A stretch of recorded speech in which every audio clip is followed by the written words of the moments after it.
Hey guys, in this video I'm going to talk about how to get an input from the HTTP request using the path variable. As we discussed in the last video, we seen about the annotation called as request param. Now we're going to see about path variable annotation. Let's get into the program.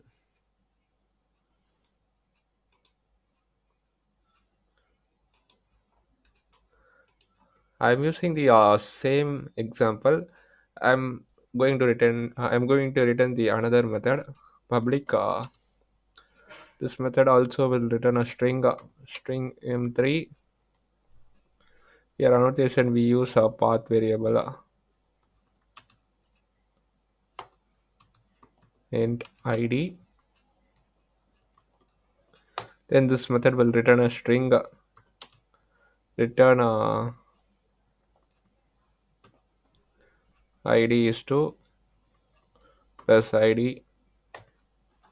So this method will return a string and we have to map it. So I'm going to use that first method annotation. We can use both get mapping also the request mapping also.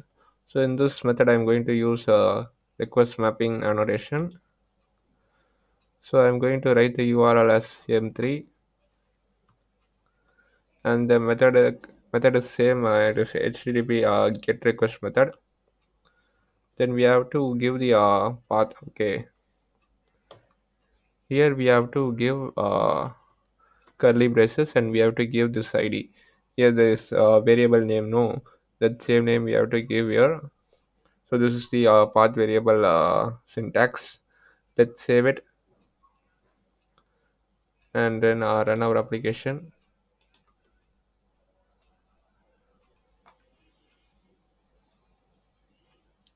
Now our application is successfully running at port 8080. Let's see. Let's type localhost 8080